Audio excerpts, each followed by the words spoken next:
671. Tumingin din si Prince Xiaonan kay Lance, hindi alam kung sino iyon dahil hindi pa niya nakita ang totoong mukha ni Lance.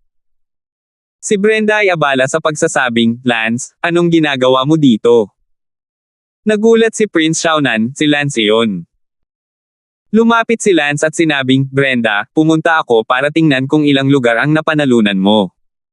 Sino ang taong ito?" Siya ba ang nagsabing nakamit niya ang likas na talento sa edad na 22? Sinabi ni Brenda, "Bueno, siya iyon." Sinabi rin niya na 10 taon lang siya bago makarating sa middle innate. Tumingin si Lance kay Prinsipe Xiaonan at bumaantong hininga, anong bongga ang paghahambing, isang lalaking nasa edad 30s, na gustong kumain ng batang damo kasama ang isang matandang baka. "Lance, ikaw."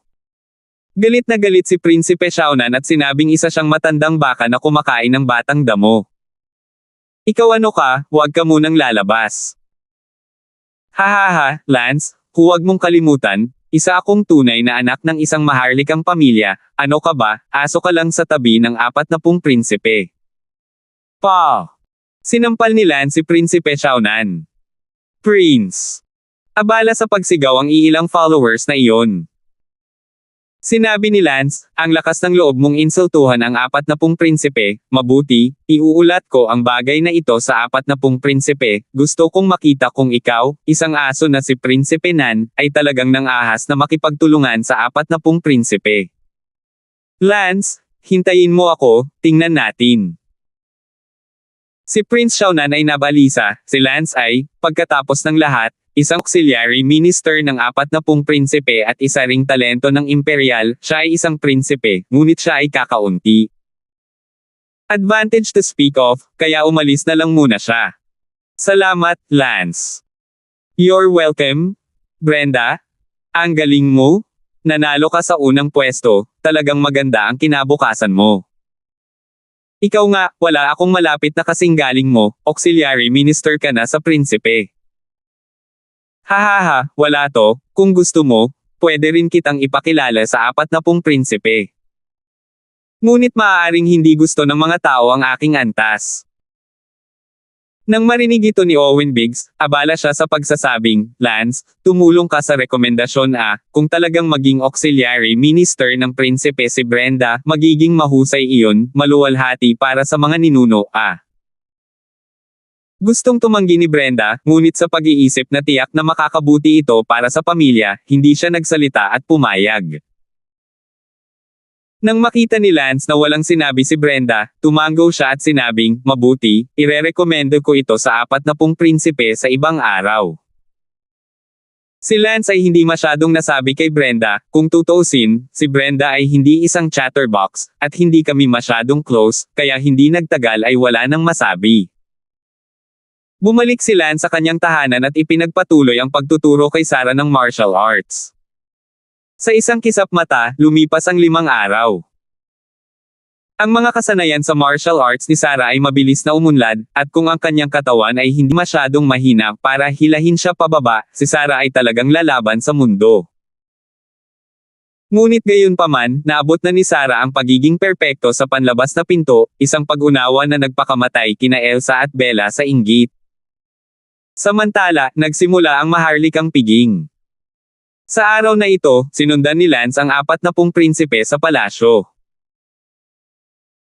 Pumasok si Lance sa Royal Palace sa unang pagkakataon at talagang nabigla siya sa solemn na karangyaan ng palasyo, na sumasakop sa isang lugar na malamang na mas malaki sa 10 lungsod ng London na pinagsama. Gayunpaman, kung tutuusin, si Lance ay isang pantulong na talento lamang ng isang prinsipe, kaya walang maraming lugar na maaari niyang puntahan, kaya sinundan niya ang 40 prinsipe, sa isang maliit, malawak na damuhan. Sa mga damuhan, libu-libong mga mesa ang inilatag, ang mga mesa ay puno ng mga masasarap na pagkain, maraming imperial na palace concubines, mga prinsipe, 7 at 7, hindi mabilang. Ang ika-40 prinsipe ay nagsabi kay Lance at sa iba pa na panatilihing mababa ang profile, ang pagsunod sa kanyang likuran ay hindi maaaring pumunta saan man, o kung hindi man ay hindi niya maibulsa ang aksidente, ang mga dalubhasa sa palasyo tulad ng mga ulap, ay hindi dapat magbiro. Naramdaman din ni Lance na ang palasyo ay puno ng mga eksperto, halimbawa, may isang eunuch na parang eunuch kanina, kahit si Senior Andong ay yumuko sa kanya at tinawag siyang senior. Dumating na ang Emperor. Sa sandaling ito, isang matunog na sigaw. Tumangala si Strike sa langit, mula sa gilid ng imperial na lungsod ng kalangitan, isang malakas na tao na nakasuot ng dragon na damit ay dahan-daang lumipad, habang ang malakas na lalaking ito na nakasuot ng dragon na damit ay lumipad, isang malakas na momentum, tulad ng araw, na durog, sa sasandaling ito, biglang naramdaman ni Lance na siya ay kasing hina ng langgam sa harap ng isang malakas na tao. Lahat ay nagbigay galang, mabuhay ang aking emperador. Medyo naging tanga si Lance, kaya nag-alinlangan siya, ngunit sa kabutihang palad, naitulak kaagad ng senior asang na iyon si Lance, kung hindi, ang buong pulutong ng 10,000 tao, si Lance lang ang hindi nagbigay galang, natatakot ako sa isang bagay. Malaki ang mangyayari. Bilang 40 prinsipe, sa sandaling ito, lumalabas ang malamig na pawis, dahil halos hindi nakaluhod si Lance ngayon, nakatumbas ng hindi niya pagluhod, kung ang ibang mga prinsipe na may puso ay nalaman at gumawa ng isang magulo, natatakot ako na hindi na niya magawang gumawa ng pangalan para sa kanyang sarili.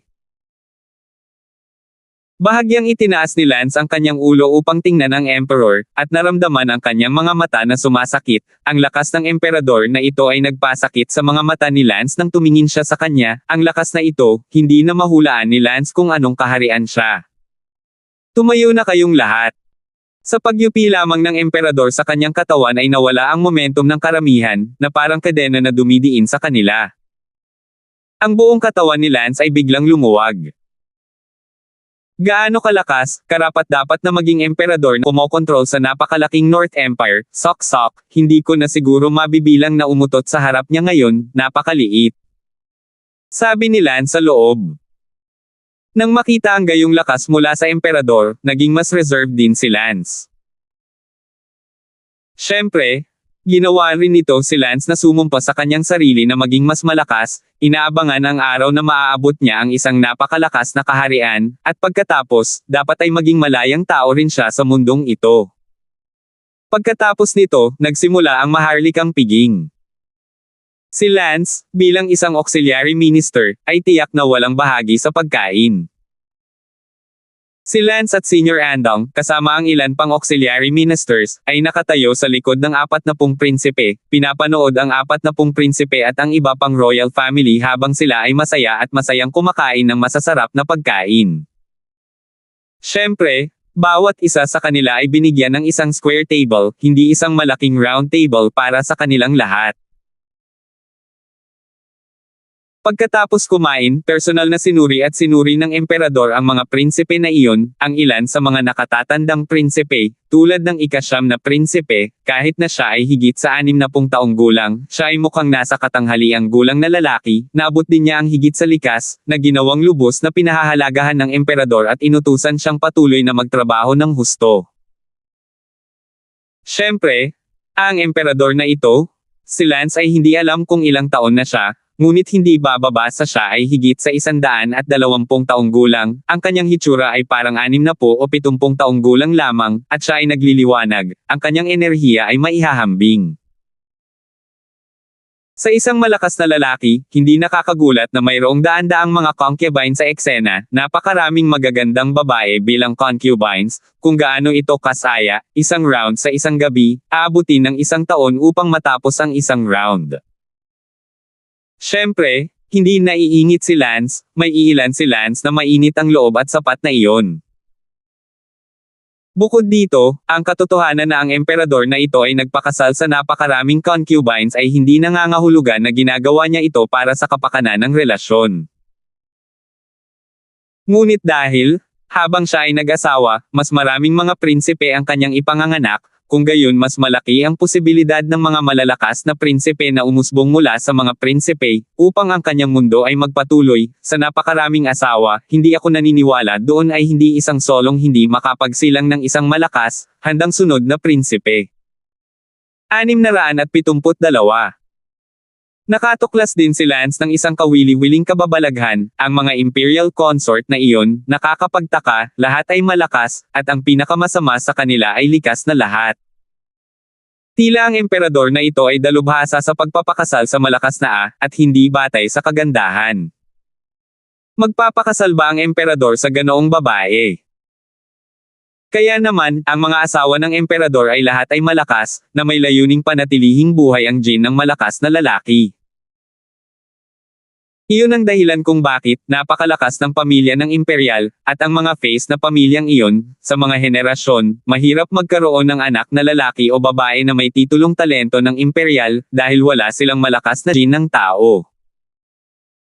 Si Lance ay isang anak ng pamilyang Damon, at ang pinakamalakas sa kasaysayan ng pamilyang Damon ay isang likas na tagumpay lamang, na nagpakita na sa kanyang buhay, sa kanyang kamatayan, siya ay magiging isang likas na tagumpay, ang kanyang mga ninuno ay walang lakas. Gene ng tao, at gaano man kalaki ang pagtalbog ng kanyang mga inapo, magiging ganoon din iyon. Siyempre, maliban sa mga may espesyal na pagkakataon, ngunit, isa lamang sa 1,000,000 tao ang maaaring magkaroon ng mga espesyal na pagkakataon. Gayunpaman, ang kaluluwa ni Lance ay hindi mula sa panahong ito, kaya ang talento ni Lance ay teknikal na walang kinalaman sa pamilyang Damon, ngunit si Lance ay naging ulila sa kanyang nakaraang buhay, kaya kung ano ang maaari niyang maabot sa buhay na ito, si Lance mismo hindi alam. Sa wakas, ito na ang pagkakataon upang suriin ang talento ng bawat prinsipe sa pagkuha. Ang sabi ng emperador, ang kaharian ay doble ang dami ng mga mahuhusay na tao, ang paggamit ng mga tao ay sukatan din ng kakayahan ng isang prinsipe, ano ang napala mo ngayong taon, sa paggamit ng mga tao. Maraming prinsipe ang lumabas upang mag-ulat. Sa pag-uulat pabalik kay Father, kumuha ako ng bagong auxiliary minister ngayong taon, siya ay na-rate bilang isang imperial genius at ngayon ay nasa huling yugto ng likas na katangian. Bumalik kay Ama, kumuha ako ng bagong auxiliary minister ngayong taon, isa siyang napakalakas na sound mage, wala pang 24 na taong gulang, umabot na siya sa ika-8 paitang sound mage, na-rate na siya bilang isang talento ng imperial. Lihim na sinabi ni Lance, kaya ang imperial talents ay hindi lamang ang mga nakaabot sa likas na sining sa martial arts na maaaring masuri, ang iba pang aspeto, halimbawa, sound mage, ecstasy, poison master, at healer ay masusuri lahat, Makakapag-rate din ako ng imperial talent sa lugar ng healing master. Doble talent. 1 segundo upang tandaan na basahin ang libro. Sa oras na ito, lumabas din ang ika-40 prinsipe at nagsabing, amang nagbibigay liwanag, ang aking anak ay kumuha na rin ng bagong pantulong na ministro ngayong taon. Tinitigan ng emperador ang mga mata ng ika-40 prinsipe, na malinaw na hindi kasing tahimik ng ibang mga prinsipe, at sinabi sa banayad na tono, oo. Ang bagong auxiliary minister na kinuha ng aking anak sa taong ito ay isang double genius, 19 na taong gulang pa lamang, na umabot sa middle innate sa martial arts at ika-10 baitang sa hilang. Kumunot ang kilay ng emperador at sinabing, Harem, hindi ka masama ngayong taon, nakatanggap ka ng magaling na auxiliary minister, magtrabaho ng husto. Medyo mas magiliw ang tono ng emperador. Oo, Padre Emperor.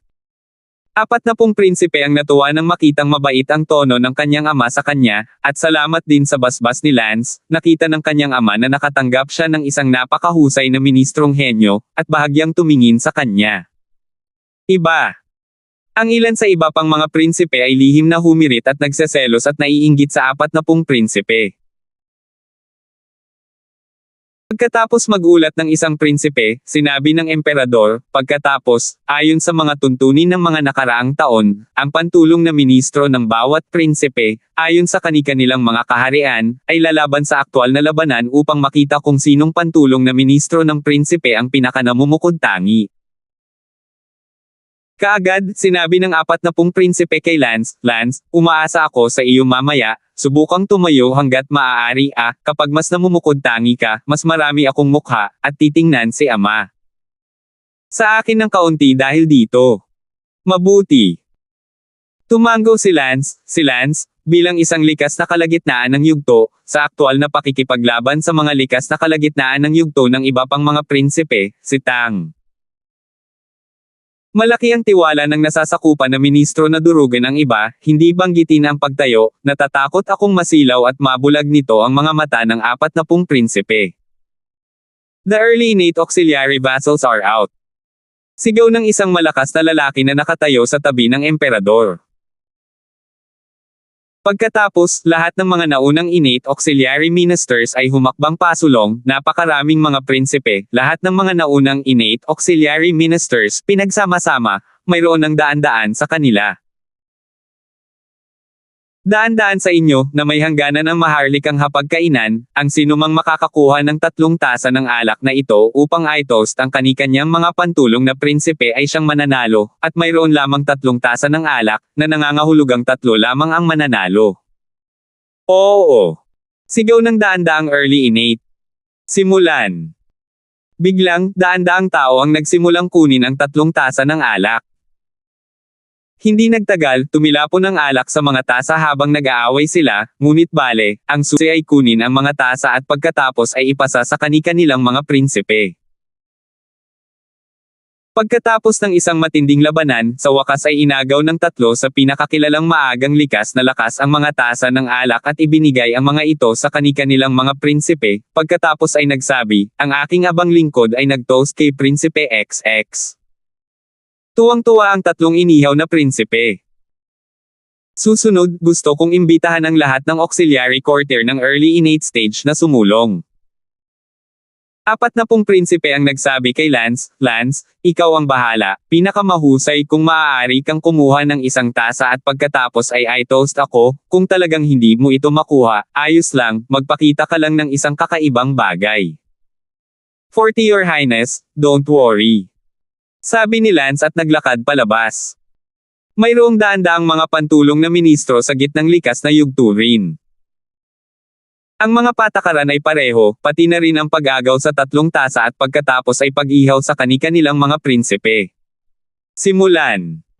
Sa utos ng malakas na lalaking iyon, lahat ay sumugod patungo sa 3 tasang iyon. Si Lance, sa kabilang banda, ay direktang nagsagawa ng ghost wheel decision. Swoosh!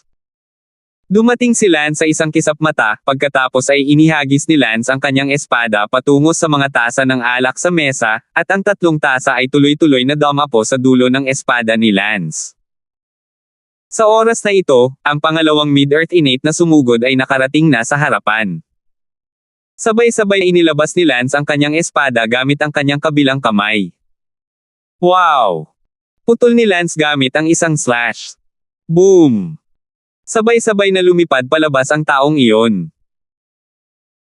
Nakita ng lahat sa eksena si Lance, pakiramdam na gwapo, si Lance ay may hawak na espada sa kanyang kaliwang kamay, na may 3 tasa sa espada, ang espadang ito ay hindi gumagalaw, at ginamit ng kanyang kanang kamay ang kanyang espada upang protektahan ang mga tasa sa kanyang kaliwang espada.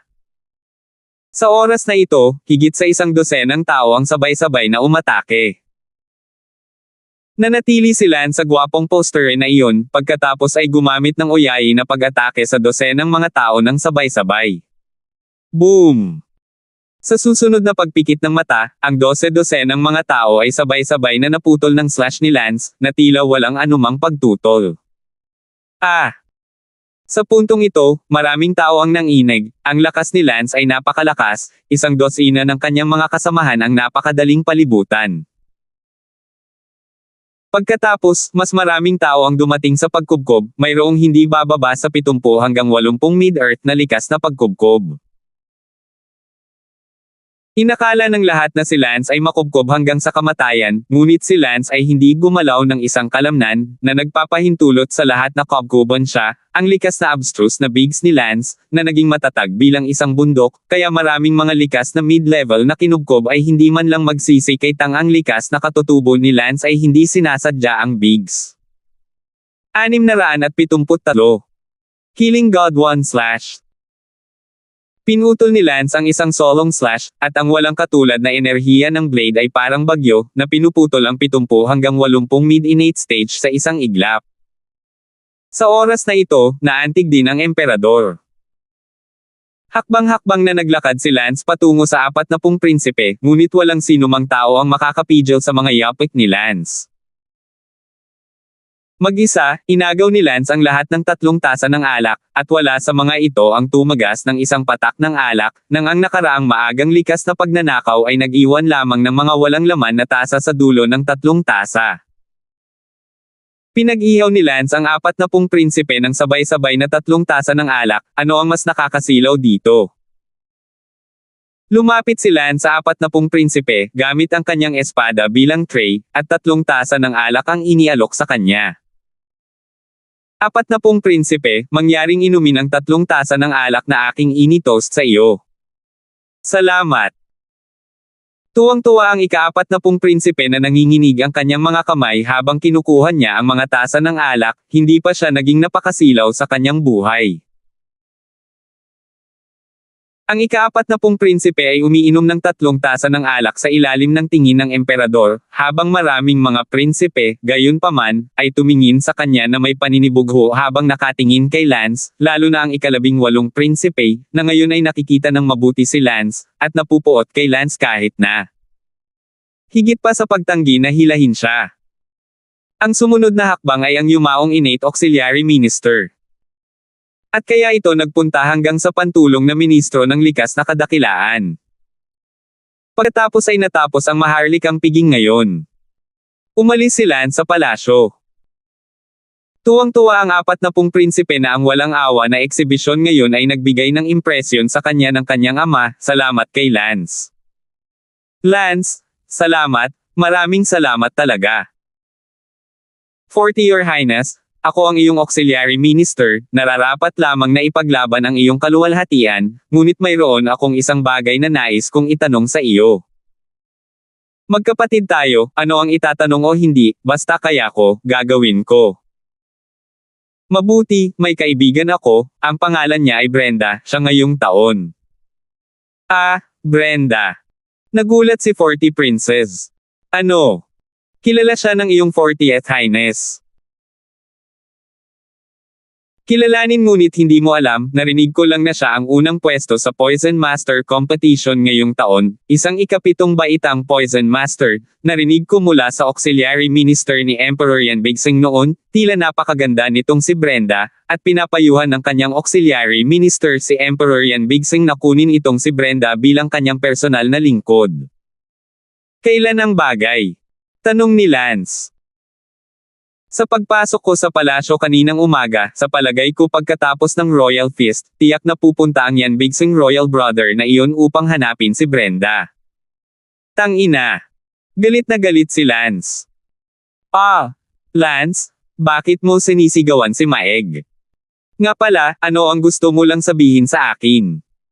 40 Your Highness, gusto kong irekomende sa iyo si Brenda, para maging auxiliary minister din siya sa ilalim ng iyong command.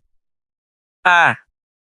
Your 40th Highness, kaibigan ko si Brenda, at ito ang gusto niya, kaya bakit hindi mo ito isaalang-alang, nagtataglay din siya ng kamangha-manghang talento sa larangan ng Poison Master, at tiyak na magiging malaking asset sa iyo. Sa hinaharap. Ngunit, ginawa na ni Brenda ang pagkagusto ni Prinsipe Yanbigsing, paano ako pupunta at aalisin ang katauhan ni Prinsipe Yanbigsing, ito ay katumbas ng pagtatanim ng sama ng loob kay Prinsipe Yanbigsing, mas mabuti kung hindi. Nagsalubong ng malalim ang mga kilay ni Lance, na ang prinsipe ng Yanbigsing ay walang iba kundi ang pagtatangkang paglaruan si Brenda, paano siya papasukin ni Lance sa hukay ng apoy na ito. Gayunpaman, hindi nagawang pagnakawan ni Lance si Prinsipe Yanbigsing, direkta niyang ipinadala ang kanyang mga eksperto upang lipulin si Lance, kaya kinailangan ni Lance na umasa sa 40 prinsipe upang iligtas si Brenda, tanging ang mga prinsipe lamang ang maaaring makipagkompetensya sa isa't isa. Mapagkompetensyang lakas. 40 Your Highness, paano kung kailangan kong iligtas si Brenda? Lance, bakit mo ginagawa ito? Lumalaban ka sa prinsipe, ni hindi mo kayang labanan si Prinsipe Yanbigsing, sapat na siya para paoksain ka sa isang casual na utos, kaya bakit mo pinahihirapan ang iyong sarili? Sabi ni Lance, 40 Your Highness, then, pasok ka para sa akin at agawin si Brenda. Ngunit hindi ba nakakasakit iyon kay Prinsipe Yanbigsing at hindi karapat-dapat na gawin iyon para sa Brenda? Medyo naiinip si Lance at sinabing, Your Highness 40, kung sulit na masaktan si Prince Yan Bigsing para sa akin, sulit ba na masaktan si Prince Yan Bigsing? Ikaw. Tama, kailangan kong pigilan si Prinsipe Yan Bigsing. Kung ayaw mong sumama kay Prinsipe Yan Bigsing at nakawin si Brenda, ako na mismo ang pupunta. Kung mag-isa akong pupunta, natatakot akong manalo. Kung hindi ako makapagpatuloy sa pagiging auxiliary minister mo sa hinaharap, kailangan kong tumakas. Ang ika-4 na pong prinsipe ay parang napunit sa pagitan ng dalawa. Payo ni Lance, Your Highness 40, palagi kang natatakot na masaktan ang ibang mga prinsipe, ang kinahinatnan nito ay iniisip ng lahat na mas madali kang mabuli, bakit hindi ka maging mas malakas? 40 Princess had no choice but to say, sige, makikinig ako sa'yo, it's another away with a prince. Salamat, kamahalan 4 na po. Sa Starling City, isang tiyak na inn. Si Brenda ay nananatili rito, naghihintay ng balita mula kay Lance upang makita kung may posibilidad na siya ay maging auxiliary minister ng 40 prinsipe. Binabantayan din ng patriarch ng pamilyang Brenda ang panig ni Brenda, sa takot na ma-accident si Brenda.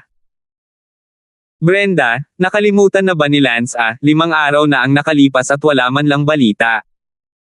Sabi ni Owen Biggs. Maghintay ka lang ng kaunti, sigurado akong irerekomende ako ni Lance sa 40 prinsipe. Maganda kung maaari ka talagang maging auxiliary minister ng prinsipe, ikaw ay ika-7 baitang master ng lason, kapag ikaw ay naging ika-8 baitang master ng lason, maaari kang pumunta at makakuha ng isang imperial na titulo ng talento, sa gayon.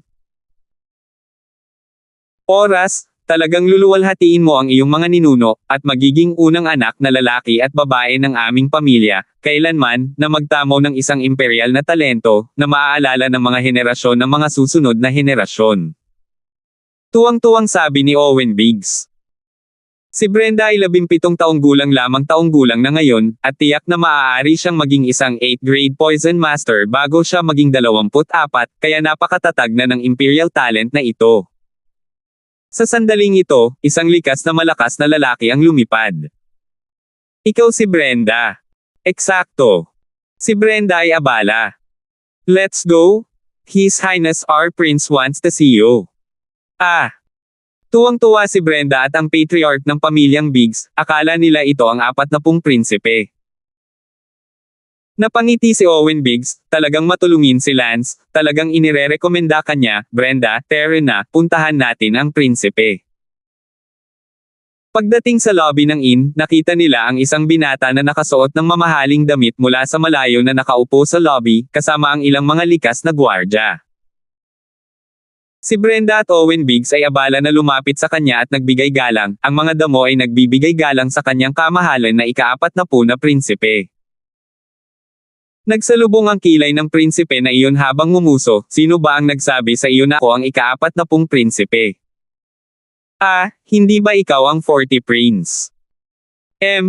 Ako ang ika-45 prinsipe, harem. Si Brenda at Owen Biggs ay parehong medyo nalilito, ngunit muli pa rin silang nagbigay galang sa unang pagkakataon. Ang 45 prinsipe ay tumingin kay Brenda nang may pagnanasa at ngumiti, ang ganda talaga, hindi talaga niloko ni Sun Jingnan ang prinsipe na ito, maganda.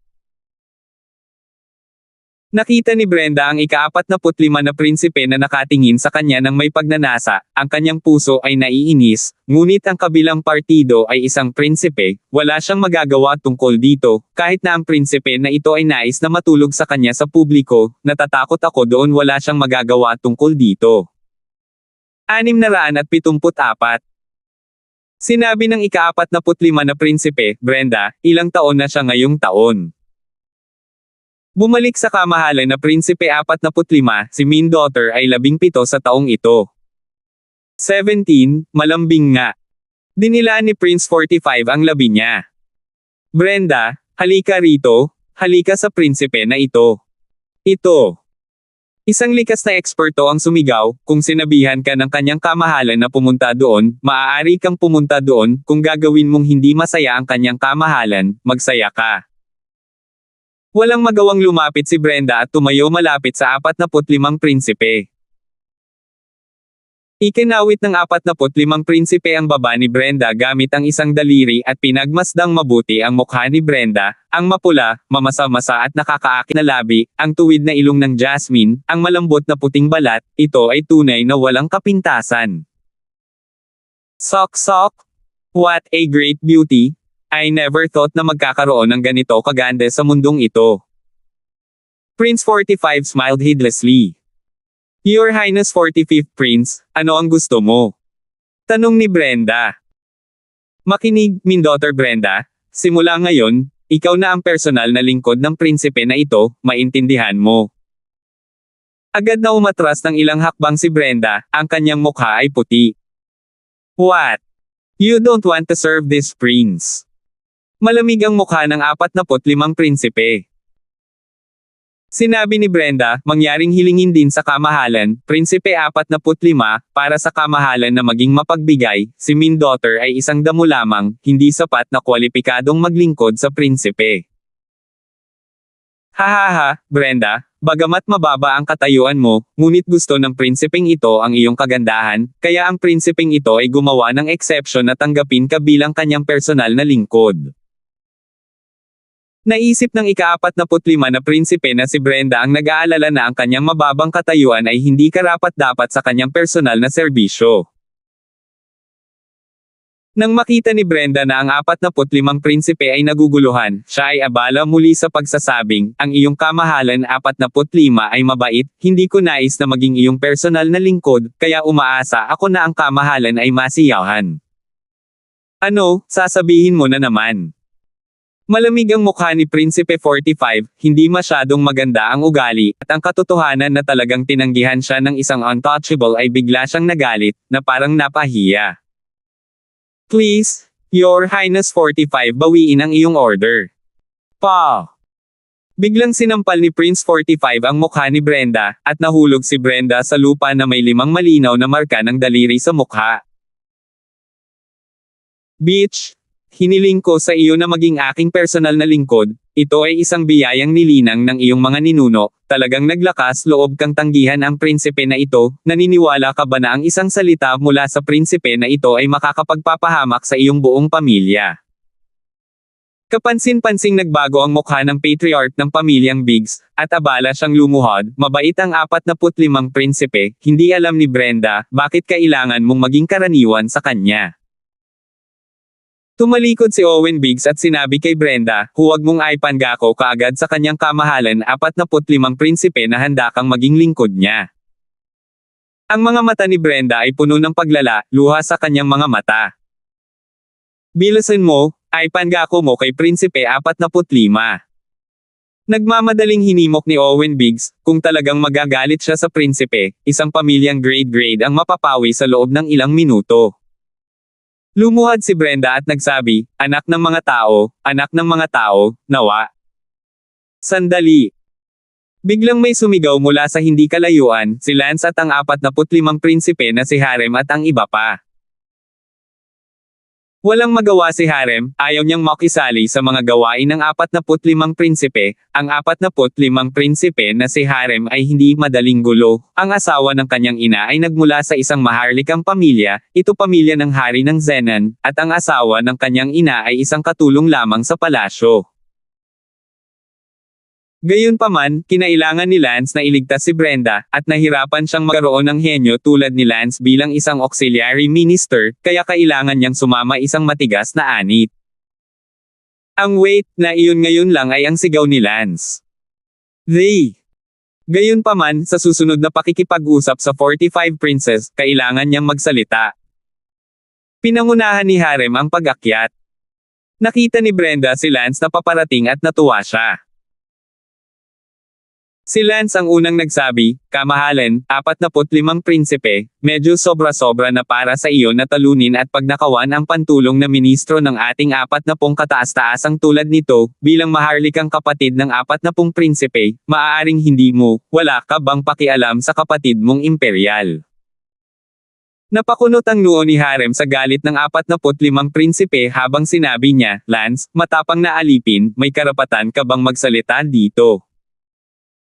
Tumakbo ang puso ni Lance 10,000 kabayong dayami, talagang gusto niyang magsalita, pinigilan siya ni Harem. Sinabi ni Harem, 45 kapatid na imperial, para sabihin ang totoo, si Brenda ay aking pantulong na ministro, sana ay hindi mapahiya ng kapatid na imperial na iyon. Ngumuso si Harem, sino ba ang nagtrato sa iyo bilang isang kapatid na imperial?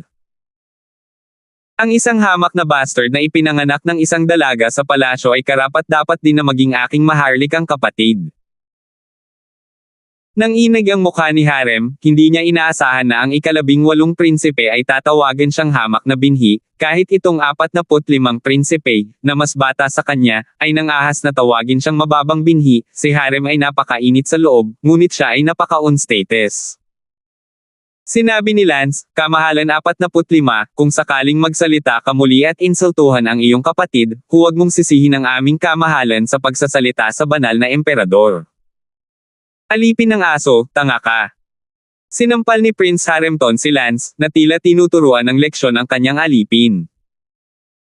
Si Lance ay nagliliyab, hindi siya ang uri ng tao na sinadyang bugbugin.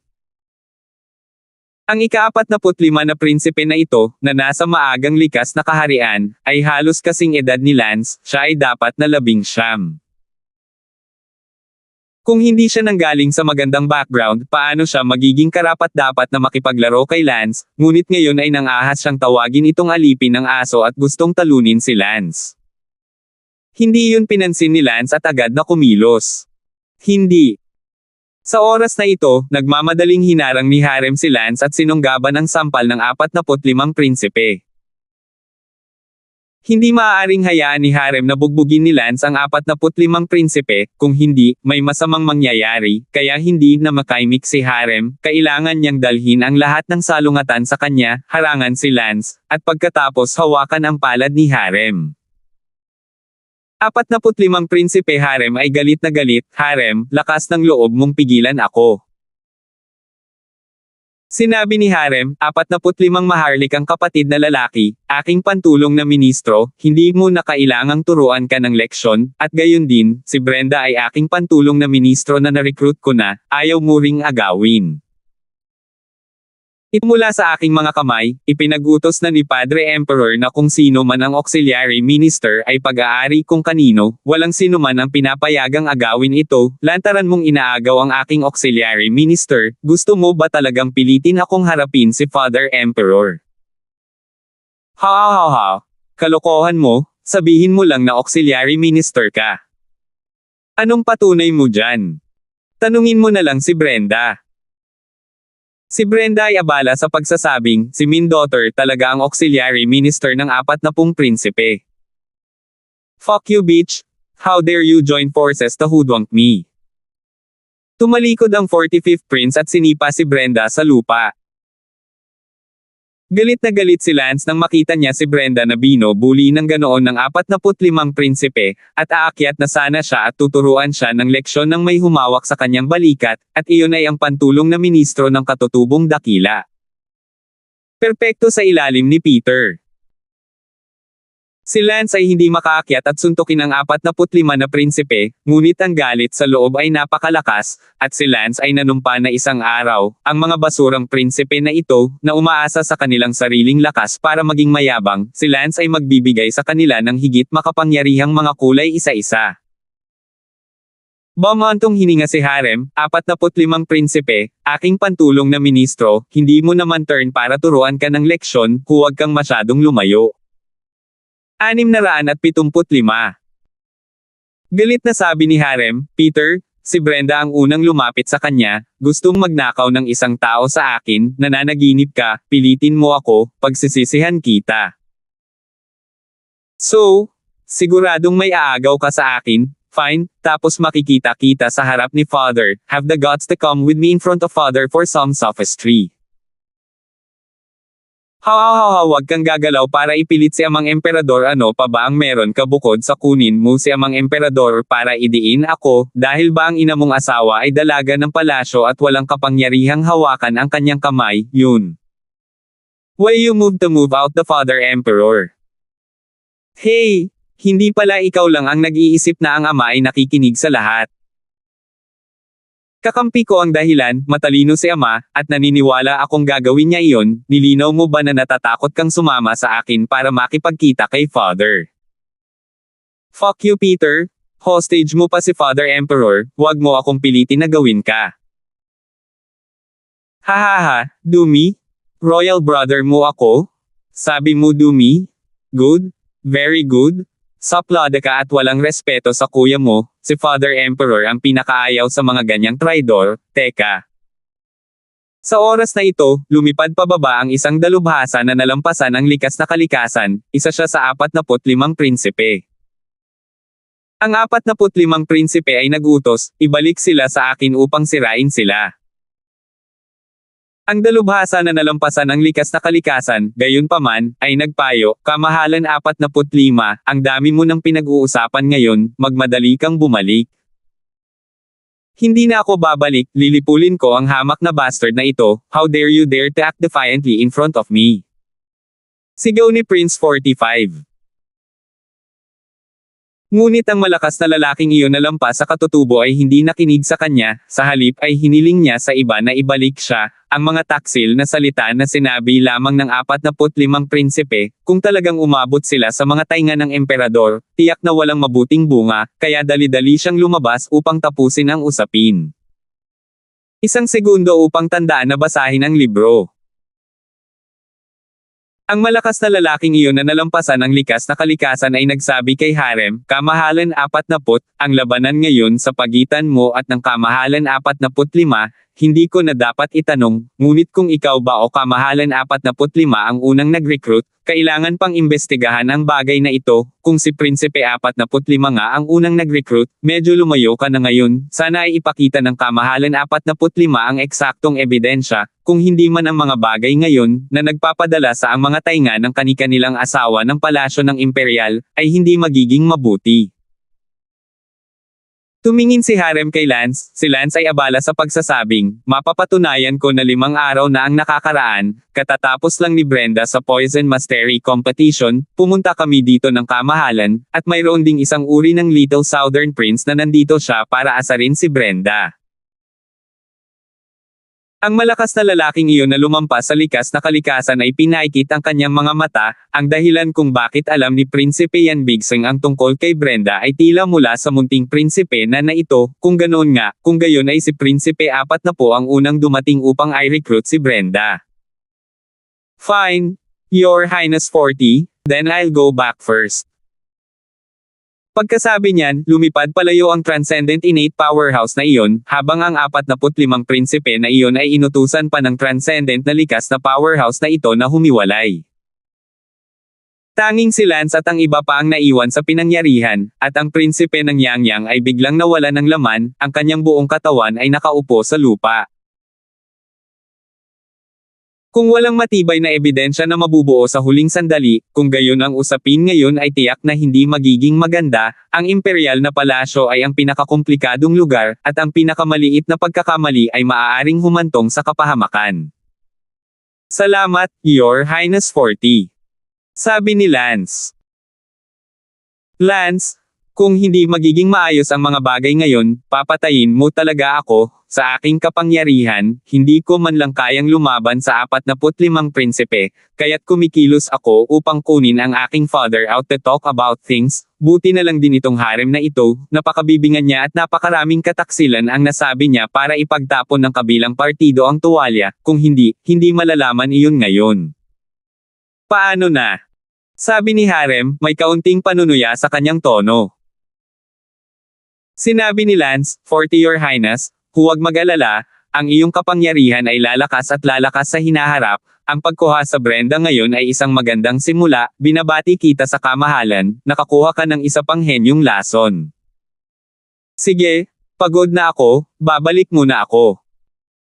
Walang masaya si Harem sa mukha, ni hindi tumingin kay Brenda, may sinabi siya at tumalikod at naglakad layo, that innate great tagumpay underling niya, panic na sumunod. Si Lance, Brenda, at Owen Biggs ay naiwan sa pinangyarihan.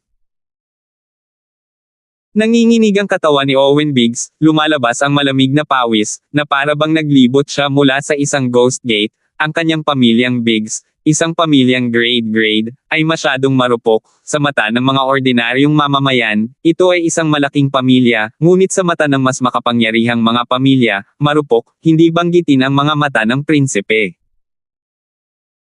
Sinabi ni Brenda kay Lance, "Salamat, Lance, kung hindi ka nagpakita ngayon, hindi ko talaga alam kung ano ang magiging kahihinatnan nito, tiyak na naging isang laro ako sa ilalim ng 45 iyon." Mga prinsipe. Iniunat ni Lance ang kanyang kamay at hinaila si Brenda na nakaupo sa lupa, bahagyang namula si Brenda. Kinagat ni Lance ang kanyang mga ngipin at sinabing, "Wala na tayong magagawa ngayon, sila ang mga prinsipe ng maharlikang pamilya, hindi natin sila kayang labanan, ngunit ako, si Lance, ay nanunumpa na tiyak na hindi na ako muling magdaranas ng ganitong uri ng kahabag-habag." Sa hinaharap, paano kung ang mga prinsipe ay, isang araw, gagawin kong yumukod ang lahat ng mga prinsipe sa harap ko? Si Brenda ay abalang tumango. Gayunpaman, bumantong hininga ang patriarch ng pamilyang Biggs, "Halika, Lance, ano ang pinapangarap mo sa sikat ng araw?" Siya ay isang maharlikang pamilya, siya ang pinuno ng buong North Empire, na may ilang matapang na salita mula sa iyo, ikaw. Mababago ba ang mundong ito? Hehe. Ang ninuno ng iyong pamilyang Damon, ang pinakamalakas ay likas na pagiging perpekto lamang. Gaano man kalaki ang pagsuway mo, ikaw ay magiging likas na pagiging perpekto lamang sa hinaharap, na hinahanda ang iyong sarili para sa isang mahusay na pagiging perpekto. Sinabi ni Lance, "Talaga. Pagkatapos ay makikita natin." Sinabi ni Owen Biggs, "Brenda, itong Starling City, ang mga eksperto ay parang mga ulap, mas mabuting magmadali tayong bumalik sa pamilya, ito ay talagang hindi isang lugar para sa mga tao upang manatili, kung hindi tayo mag-iingat, tayo ay makasakit ng isang malaking kapangyarihan, hey." Sinabi ni Brenda, "Patriarch, isa na akong auxiliary minister ng 40 prinsipe, hindi ako pwedeng umalis ng ganito. 40 princes? I don't think he's a very strong force also. It's fine in those small families, but in the eyes of the forces that are also princes, it's too small, it's better to quit, I don't desire any." Maging matatag ang pamilya, gusto ko lang maging mapayapa ang pamilya ko at magpatuloy. Sabi ni Owen Biggs na may nararamdamang puso. Naiinip na sinabi ni Lance, "Halika, ngayong isa ka ng auxiliary minister ng 40 prinsipe, sa tingin mo ba ay hahayaan ka na lang ng 40 prinsipe na maglaro? Tapos ka na talaga, at dapat sirain ka ng 45 prinsipe." Nanginig ang katawan ni Owen Biggs. Sa isang nguso, tumalikod si Lance at naglakad palayo. Dati ay maganda ang impresyon niya sa Owen Biggs na ito, ngunit ngayon ay may masamang impresyon si Lance sa kanya. Sinabi ni Brenda kay Owen Biggs, "Patriarch, bumalik ka muna sa iyong pamilya, hindi kita kailangang mag-alala."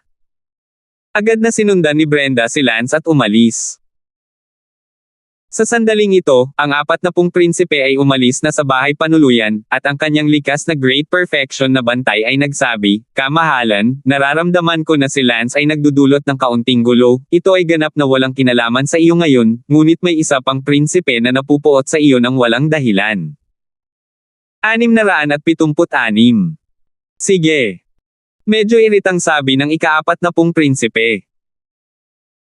"Kamahalan, kung hindi ko ito hinaila, si Lance ay halos umakyat na niyan at binugbog si Harem, kung nangyari iyon, talagang natapos na, paanong hinayaan ng isang prinsipe na matalo siya ng isang utusan, hindi lamang si Lance ay nalipol na, kahit ikaw ay mapaparusahan ng husto para pagalingin ka sa krimen ng paggamit ng mga tao sa hindi wastong paraan." Tumango si Harem, "Medyo matapang talaga si Lance, hindi ko talaga alam kung ano ang nasa puso niya, hinaranggan ko rin siya minsan, sinubukan niyang umakyat at bugbugin si Prince 45 ng 2 beses, ganoon ba talaga siya kawalang takot? Hindi ko talaga alam kung biyaya o sumpa ang pag-recruit sa kanya bilang aking auxiliary minister, sayang." Sa magkasamang lumabas sina Lance at Brenda, medyo nag-alala si Brenda, "Hindi ba ako magugustuhan ng 40 prinsipe mo Ngayon lang siya umalis siya kaagad na medyo pangit ang mukha. Sinabi ni Lance, dapat ay madali siyang pakisamahan, walang istant, kung ito ay ibang prinsipe, matagal na niya akong kinuha bilang isang utusan. Salamat sa kanya na nangyari ito ngayon, ang dahilan kung bakit siya ang pangit siguro dahil na-offend niya ang isang prinsipe dahil dito, nag-aalala siya sa sarili niya na baka maapi siya ng mga ito in the future or something. Sana maipapahinga na ang 45 prinsipe, itong Starling City, napakadelikado talaga, gusto kong umuwi at makalayo sa lugar na ito ng maling gawain. Ngumuso si Lance, si Lance, ay hindi mananatiling sunod sa rin sa iba, tiyak na gagawa ako ng isang kamangha-manghang bagay. Kung gayon, magsaya ka, aasa ako sa iyo mula ngayon. Sabi ni Brenda, biglang nakaramdam ng hindi pagkakaunawaan tungkol dito, at agad na namula. Bumalik si Lance sa bahay ni Prinsipe Yan, ngunit sinabihan na pumasok si Yan sa palasyo, at ang welcome dinner na ito para kay Brenda ay pag-uusapan mamaya. Alam ni Lance na ang 40 prinsipe ay maaaring talagang nasa mood. Napabuntong hininga na lang si Lance, itong 40 prince, sa opinyon ni Lance, ay medyo duwag, kung ganoon kaganda ang background ni Lance, tiyak na tutuyuan niya ang mga magugulong prinsipe na iyon. Unang dinala ni Lance si Brenda sa kanyang tahanan. Ipinakilala ni Lance kina Elsa, Bella, at Hansara, siya si Brenda, ang unang nagwagi sa Poison Master Competition ngayong taon, isa na siyang 7th grade Poison Master, kapag naabot niya ang 8th grade. Poison Master, makukuha niya ang titulong Imperial Talent. At ilang taon na ang nakalilipas, bago ako umalis sa pamilyang Damon, si Brenda ay nobya ko siya. Siyempre, long yellow ang kasal ngayon. Gusto ko rin upang hilingin kay Brenda na matagpuan ang kanyang kaligayahan sa lalong madaling panahon, siya ay maninirahan sa amin sa loob ng ilang araw sa ngayon, at magkakaroon siya ng sarili niyang bahay pagkatapos magayos ang 40 prinsipe. Well, hello, Brenda. Mainit na tinanggap ni na Elsa at Bella silang tatlo si Brenda, maliban na si Brenda ay isang masungit at hindi emosyonal na tao, kaya hindi nagtagal ay wala na silang masyadong masabi, pumunta si Brenda upang pag-aralan ang kanyang makamandag na sining, na hindi makapagsalita sina Elsa at Bella, kung sila ang nasa kanilang lugar, sila ay magkakasabay. Tumawa si Lance, ganyan ang personality niya, parang walang tigil sa pakikipagdaldalan niya, imposible, mahilig siyang mag-isa, kumuha pa tayo ng kaunting responsibilidad. Sa palasyo. Ang aking anak ay nagbibigay galang sa ina. Harem, bumangon ka, nabalitaan ko na ang nangyari ngayon. Sabi ng isang magandang babae. Ina consort, pasensya na po, nagkagulo po ang anak ko, sigurado pong marami na po akong naging problema sa inyo. Nagimbal na sabi ng ika-40 prinsipe. Nako, hindi mo kailangang mag-sorry, mag-ina tayo, negosyo mo ang negosyo ko, at least royal princess ako, kahit anong mangyari, may mga taong walang lakas ng loob na gawin sa akin, ito ay isang bagay lamang ng ilang kahihiyan. Alam ng anak ko na mali ako. Sige, harem. Tumangala si Prinsipe 40 nakita ang sulok ng bibig ng kanyang ina, medyo nabugbog, kumirot ang kanyang puso, marahil ay dahil sa kanya, naghahanap ng gulo ang ina ng ika-45 prinsipe. Naikuyom ng ika-40 prinsipe ang magkabilang kamao. Peter, iyong auxiliary minister, ilang araw na lang, at nagsimula na siyang manggulo para sa iyo. Ina consort, gusto mo bang hilingin ng aking anak na tanggalin siya? Matriarch, siya ay isang pambihirang auxiliary minister sa akin, mangyaring maging mapagbigay. Ang ika-40 prinsipe ay abala sa pagsusumamo. Nako, I'm not asking you to please dismiss you, I'm just saying na napakagaling niyang gumawa ng gulo para sa iyo. At ano ang ibig sabihin ng ina consort? Pagkalipas ng ilang segundo, sinabi ng matriarch ni Harem, sa susunod na taon, ang imperyo ay magpapadala ng isa pang grupo ng mga talento ng imperial upang mag-aral sa Star Ocean Academy, ipadala si Lance upang mag-aral para sa imperyo, baka magdulot muli siya ng gulo dito. Ah! Peter, Ipadala si Lance upang mag-aral sa ibang bansa, ito ay upang ipagpatuloy ang kanyang pag-aaral at para sa kanyang kapakanan, ito ay isang lugar na gustong puntahan ng maraming tao ngunit hindi makapunta, kasama na kayo. Ang Star Ocean Academy ay ang pinakamalaking likas na akademya. Sa mundong ito, ang pag-aaral doon ay palaging magiging kapaki-pakinabang para sa kanya upang mapabuti ang kanyang lakas. Ang Star Ocean Academy ay tumatanggap lamang ng mga talento na inirerekomenda ng imperyo, kaya may mga henyo mula sa buong mundo, at mas angkop para sa kanya na pumunta sa ang Star Ocean Academy kaysa sa North Empire na ito. Kung siya ay matagumpay sa kanyang pag-aaral, mas matutulungan ka rin niya sa kanyang pagbabalik, ngunit mayroon lamang 10 inirerekomendang lugar ang imperyo bawat taon, kaya ito rin ang kay Lance. Ginagawa kong siya ay maaaring ipadala o hindi ng imperyo upang mag-aral sa ibang bansa, ngunit ako ay aktibong lalaban para sa kanya. Nagpapasalamat ang emperador sa matriarch para kay Lance. Sige, bumalik ka muna. Oo, Imperial Son, umalis ka na. Bumalik si Harem sa kanyang sariling tirahan at agad na inutusan ng isang tao na tawagan si Lance. Hindi nagtagal, dumating si Lance. Meet Your Highness 40. Lance, hindi kailangang maging magalang. Yan, Your Highness, okay lang ba kayo ng Your Ladyship? Tanong ni Lance. Well, wala nang iba sa ngayon, Lance, hiniling kita na pumunta dito dahil may sasabihin ako sa iyo. 40 Your Highness, please speak. Lance, ang asawa ng aking ina ay nag-apply sa Empire para sa iyo upang ipadala ka sa Star Ocean Academy upang maging isang internasyonal na estudyante ng North Empire, kaya humanda ka sa pagtakbo para sa opisina. Ano ba, hindi kita narinig ng malinaw? The Empire is deporting you to study at Star Ocean Academy. Ano itong Star Ocean Academy? Ang Star Sea Academy ay ang mundong ito, ang pinakamakapangyarihang akademya, tumatanggap lamang ng mga henyo na inirerekomenda ng imperyo para sa pagpasok, kung maaari kang ipadala ng imperyo bilang isang internasyonal na estudyante o hindi, depende rin ito kung ang iyong talento ay kwalipikado o hindi, bawat imperyo bawat taon, mayroon lamang 10 lugar. Star Ocean Academy, ang pagtanggap lamang ng mga henyo na inirerekomenda ng imperyo para sa pagpasok, ay mukhang napakalakas, ngunit kamahalan, ako ang iyong pantulong na talento, hinihiling mo sa akin na pumunta sa ilang Star Ocean Academy, hindi ba sayang ang mga likas na yaman? No? This is for the purpose of furthering your education, there is only good for you to improve your realm, there is no harm, in the future if you achieve something, you will come back to assist me, isn't this better? Kaysa ngayon.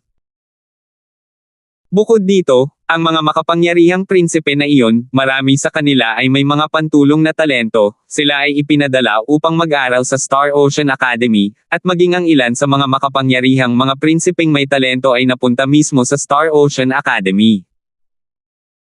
Sa kasamaang palad, hindi ako makapasa ang talent ko, kung hindi, pupunta rin ako sa Star Ocean Academy 2 years ago.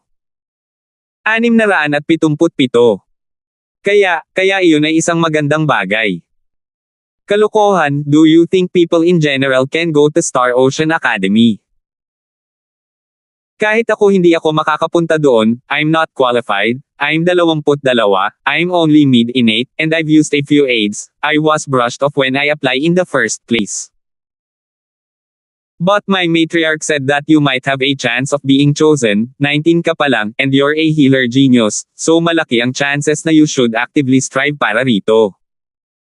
Sige, anumang bagay na kapaki-pakinabang, ako, si Lance, ay handang gawin, pagkatapos ay pumunta sa Star Ocean Academy. Hindi napigilan ni Lance sa loob, ang Star Ocean Academy na ito ay tumanggap lamang ng mga henyo na inirerekomenda ng imperyo, at mayroon lamang 10 puwang bawat taon, malinaw na ito ay isang napaka-push na akademya, isang akademya na nagdadalubhasa sa pagsasanay ng malalakas na tao para sa iba't ibang imperyo sa buong mundo. Napilitan pa rin si Lance sa lahat ng paraan sa Starling City na ito, kaya maaari rin siyang pumunta sa Star Ocean Academy para sa 2 round bago bumalik. Sinabi ni Harem, sinabi lang ng asawa ng nanay ko na gagawin niya ang lahat para tulungan kang mag-apply, hindi niya sinabi na tiyak na mapipili siya. Sa susunod na taon ang imperyo ay magdaraos ng internasyonal na kompetisyon sa halalan ng mga mag-aaral, dapat kang bumalik at humanda ka, depende sa sarili mong likha kung mapipili ka. Okay, Your Highness, then uuwi na ako sa New Year. Manam. Nga pala, ano ang plano mo para kay Brenda? Hindi ka ba magkakaroon ng welcome feast o ano? Hindi. Ngayong may sama ng loob pa rin si Prince 45, ang bagay na ito ay dapat panatilihing low-key. Si Brenda ay ganoon lang, makikita mo ito, ang iyong relasyon sa kanya ay hindi pa rin simple. Your Highness, speak with evidence kaibigan ko lang siya. O sige, hindi ako magnanakaw sayo. Tandaan ng URL ay 1/4 conscio 8 ay 1/4 net. Speechless, aalis muna ako. Umalis si Lance sa mansyon ni Harem at bumalik sa sarili niyang tahanan. Let's go. Pack your things. Rich or poor, go home for the new year. Pumasok si Lance sa kanyang tahanan at sinabi, Lance, pinayagan ka ba ng 40 prinsipe na umuwi sa bisperas ng bagong taon? Kung ano ang pwede o bawal, hindi naman sa kanya namin binibenta, at hindi na siya pupunta dito next year. Kung pumasa ang eleksyon, malamang sa Star Ocean Academy ako mag-aral next year. What the hell? Elsa daw. Si Elsa ay hindi pa nakarinig ng Star Ocean Academy, bagamat siya ay isang face family, ngunit ang kanyang pamilya ay masyadong mababa. Wala kahit isang imperial na talento, ang usaping ito ng pag-aaral sa ibang bansa ay natural na walang kinalaman sa kanila, ang imperial ang mga estudyanteng ipinadala ng imperyo ay nangangampanya sa mga talento ng imperial. Sa madaling sabi ni Lance sa kanila ang tungkol sa Star Ocean Academy, pagkatapos ay inayos ang kanyang mga gamit at naghanda para umuwi. Gayunpaman, nang sila ay papalabas na ng bahay, ang 40 prinsipe ay nagpadala ng isang tao upang tawagan muli si Lance. Si Lance ay walang magawa at nahulog pabalik sa bahay ng ika-40 prinsipe. 40 prinsipe, mayroon pa bang hindi pa nalilinaw? Tanong ni Lance. Lance, bago ka umuwi, suriin mo ang Healer Imperial Talent, mabuti para sa iyo na tumakbo bilang international student, huli na ang lahat kapag bumalik ka sa susunod na taon. Okay. Agad na tumungo si Lance sa Imperial Talent Union. What for? Tanong ng isang lalaki.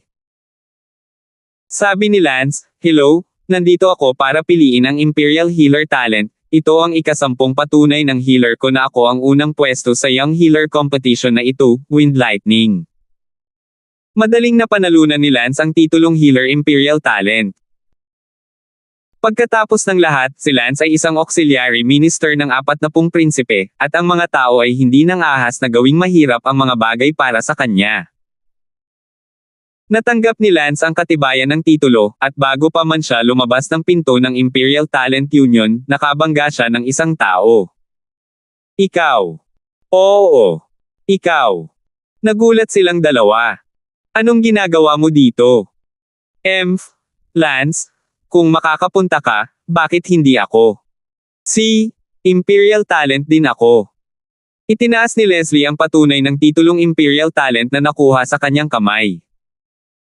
Nakita ni Lance na ang patunay ay ang North Empire, ang Vertigo Imperial Talent. Mayroon akong 2 Imperial Talent na titulo, isa kang Lost Soul Master, ano ba? Sabi ni Lance. Ngumuso si Leslie Smith, Lance, isa na akong 8th-rank Mesmerized Soul Master na nakakuha ng titulong Imperial Talent, mas mabuting tretuhin mo ako ng may kaunting paggalang. Wow! Nakakatakot! 8th grade yay? Matatakot akong matulog sa gabi, hahaha. Ikaw. Labis na inis si Leslie Smith nang makitang walang respeto ang pakikitungo ni Lance sa kanya, mula pa noong simula ng Palanan Middle School, tila hindi siya kailanman inilagay ni Lance sa kanyang mga mata, ngayong nakakuha na siya ng mga talento ng Imperial, sitang umakto pa rin si Lance na parang hindi siya inilagay sa mga mata niya, asar talaga siya. Lance, naniniwala ka ba na gayumahin kita sa ilang minuto at huhuberin mo ang iyong pantalon sa publiko? Sabi ni Leslie Smith. Sinabi ni Lance, halika, pagkatapos ay gagawin kita sa publiko. Gagawin kitang mayabang. Agad na binato ni Leslie si Lance. In all fairness, ang nakakaakit na diskarte ni Leslie Smith ay talagang isang malaking improvement, at si Lance ay talagang medyo nanginginig. Gayunpaman, walang kalahating pusong banta kay Lance, ang kasalukuyang lakas ng pag-iisip ni Lance, paano siya mabibighani ng munting nakakatuwang pamamaraan na ito. Si Lance ay kumilos na para bang siya ay nakukulam, ang kanyang mga mata ay mapurol. Walang pakialam nang umiti si Leslie Smith, Lance, tingnan mo ang yabang mo, hindi ka na rin nakukulam sa akin ngayon. Lance, ngayon tinatanong kita, palagi mo na ba akong minamaliit? Tulala na sabi ni Lance, oo. Nagalit si Leslie, tiyak na hindi mo ako nilingan. Lance, ikaw? Bakit palagi mo akong minamaliit? Ang sama mo ah. Sabi ni Lance. Ano? Masama ako. Nangangati ang mga ngipin ni Leslie Smith sa galit, naisip niyang ginayuman niya si Lance, kaya nagsasabi ng totoo si Lance, sa puso ni Lance, masama pa nga siya. Nagtanong muli si Leslie Smith, ganyan na ba ako kasama sa paningin mo? Saan ako hindi kasing galing ni Sally at Elsa, bakit hindi mo ako tinitingnan sa ibang anggulo? Kumalabog ang kaloob-looban ni Lance, mas mababa sa ibig niyang sabihin doon. Nagpatuloy si Lance na magkunwaring kinukulam at sinabing, dahil kaaway mo ako. Kalokohan, gaano katagal iyon, ako, matagal na akong tumigil sa pag-iisip sa iyo bilang isang tunay na kaaway. Medyo daw ang boses ni Leslie Rowe. Sa sandaling ito, biglang tumawa si Lance. Noon lamang napagtanto ni Leslie Smith na si Lance ay hindi naman siya nabighani, ngunit peke ito. You're actually faking it. Bumantong hininga si Leslie Smith at itinuro si Lance. Bumantong hininga si Lance, ang iyong maliit na pamamaraan ng pangkulam, iligtas mo ito, ang mangkukulam sa maliliit na bata ay mas katulad nito, hahaha. Ikaw. Sige, Leslie, tinatimad akong asarin ka, uuwi na ako, bye. Tumalikod si Lance at naglakad palayo. Medyo nalilito ang puso ni Lance, medyo kakaiba ang tono ni Leslie ngayon lang, tumigil na siya sa pagtrato sa akin bilang kaaway niya, ano ang ibig sabihin nito, hindi ba ako lagi ang kaaway niya? Si Lance ay hindi nag-abala na mag-isip tungkol dito, o, sa halip, hindi nag-abala na mag-isip tungkol dito, nakuha ang kanyang pangalawang titulo ng Imperial Talent at umuwi, pagkatapos ay umalis sa Starling City kasama sina Elsa, Bella, Sarah, at Brenda. 678. Walang airport ang Starling City, kaya kailangan mong lumipad sa mga modernong lungsod sa paligid ng Starling City. Ang Starling City ay 80 hanggang 70% sinaunang estilo, at ang mga makapangyarihang tao na naninirahan doon, pati na rin ang mga royalty, ay nasanay sa mga gawin ng feudal na lipunan. Siyempre, ang pag-unlad ng modernong teknolohiya ay 100 taon pa lamang, at marami sa pinakamalakas na tao sa Starling City ang hindi pa nakakasabay sa dinastiyang Daloy. Gayunpaman, sa hinaharap, sa 100 taon, ang Starling City ay tiyak na unti-unti naging isang modernong lungsod, ngunit syempre, gaano man ito kalaki ng pagbabago, ang maharlikang pamilya ng North Empire ay namumuno pa rin sa imperyong ito. Saan? Lalawigan ng Tianan, Dongyang County, lungsod ng London. Okay, ang flight papuntang Tennant Province, Dongyang County, at London City ay aalis sa loob ng 2 oras, mangyaring ipakita ang iyong mga ID card. Pagkatapos umalis sa Starling City, si Lance at ang iba pa ay nagtungo sa isang nakapalibot na lungsod, at sa paliparan, si Lance, Bella, at Sarah, ay bumili ng mga tiket sa London City. Elsa, babalik ka ba sa London City kasama namin para sa bisperas ng bagong taon? O bumalik sa pamilya mo? Tanong ni Kaylee Lee. Ako, hindi ko alam. Ngumiti si Lance, Elsa, malaking bagay ang bagong taon, dapat kang umuwi at gugulin ito kasama ang iyong pamilya. Pero ikaw din ang pamilya ko. Namula si Elsa at sinabing. Isang segundo upang tandaan na basahin ang libro. Sige, hindi ako magagalit kung uuwi ka sa New Year's Eve, kaya umuwi ka na. Tumango si Elsa at bumili ng tiket sa eroplano papunta sa lupain kung saan naroon ang kanyang pamilya. Para naman kay Brenda, syempre bumalik siya sa sarili niyang tahanan, hindi siya si Lance, kaya diretso siyang bumili ng tiket para umuwi. Daw, anong abala? Nahack ko lang ang sistema ng airline at ginawa ito ng madali, ngunit kailangan ko pa ring mag-abala para bumili ng tiket sa eroplano. Walang bisa, Sarah, hinaan mo ang iyong boses, maririnig ka ng mga tauhan ng mga tao. Sabi ni Bella. Hahaha. Tumawa at tumawa si Lance. Si Lance ay isang masunurin sa batas at mabuting mamamayan, hindi na siya tumatakbo para sa kanyang buhay ngayon, kaya bakit mag-abala sa pagdidilim, bumili na lang ng mga tiket. Makalipas ang mga 2 araw, ang eroplanong sinakyan ng 3 tauhan ni Lance ay dumating sa kanilang destinasyon, ang Tianan Province. Pagkatapos ay kinailangan ni Lance na sumakay ng isa pang connecting flight papuntang London City, Dongyang County. Nang bumaba si Lance sa eroplano, nakita niya ang ilang likas na powerhouse na naghihintay sa labas ng eroplano. Noong una ay naisip ni Lance na may darating na kaaway. Brother Lance. Nakita ng isa sa mga yumaong likas na lalaki si Lance na lumabas ng eroplano at abala sa pagbati. Ah, sino ka? Tanong ni Lance. Ngumiti ang yumaong katutubo na lalaking iyon, welcome Imperial Talent Lance, home for a new year. Sino kayo? Kuya Lance, huwag kang magpanggap, alam mo kung sino kami. Hinawakan ni Lance ang kanyang ulo at sinabing, hindi ko talaga alam kung sino kayo. Well, ako ang patriarch ng pamilya Carter, ang pangalan ko ay Carter Lingpong, ito ang mga vice patriarch ng Carter family ko, nabalitaan namin na umuwi ka na ng bagong taon at matagal ka nang naghihintay dito. Sabi ng late innate powerhouse na iyon. Ang pinuno ng angka ng pamilya Carter. Ano pa ang hinihintay mo sa akin dito? Ano ang kinalaman ko sa pamilya Carter? Natarante si Lance, at wala pang narinig si Lance tungkol sa anumang pamilya Carter. Ang patriarka ng pamilya Carter ay nakaramdam ng malamig na pawis at awkward na sinabi, Brother Lance, ang punong tanggapan ng aking pamilyang Carter ay nasa lalawigan ng Tianan na ito itong buong lalawigan ng Tianan ay isang teritoryo na pagmamayari ng pamamahala ng aking pamilyang Carter ang iyong bayan na London City. Ay isa ring lungsod sa ilalim ng jurisdiction ng Tianan Province at isa ring teritoryo na pagmamayari ng aming pamilyang Carter, kaya paanong ang aming pamilyang Carter ay hindi darating para salubungin ka ng personal kapag bumalik ka sa iyong bayan. Nakuha mo ang titulong Imperial Talento, at isa kang auxiliary minister ng 40 prinsipe, ikaw ang ipinagmamalaki ng buong tao ng ating Tianan Prefecture. Sige. Sa wakas ay naintindihan na ni Lance.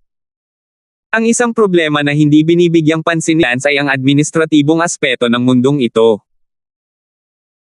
Ngayon, naisip ni Lance na sa North Empire na ito, ang kabisera ng lungsod ay Starling City, at pagkatapos ay mayroong iba't ibang pamahalaan, tulad ng Tianan Prefecture, na ang bawat isa ay ibinigay sa iba't ibang pamilya upang pamahalaan. Halimbawa, sa lalawigang ito ng Tianan, ang pamilya Carter, na namamahala sa operasyon ng lalawigan ng Tianan, katumbas ng pamahalaang panlalawigan, ang pamilyang Carter, ang pamilya Carter ay ang emperador ng lupa ng lalawigan ng Tianan, sa loob ng saklaw ng lalawigan ng Tianan, ang lahat ay napagdesisyonan ng pamilya Carter. Inimbitahan ng pamilya Carter si Lance sa kanilang pamilya bilang panauhin.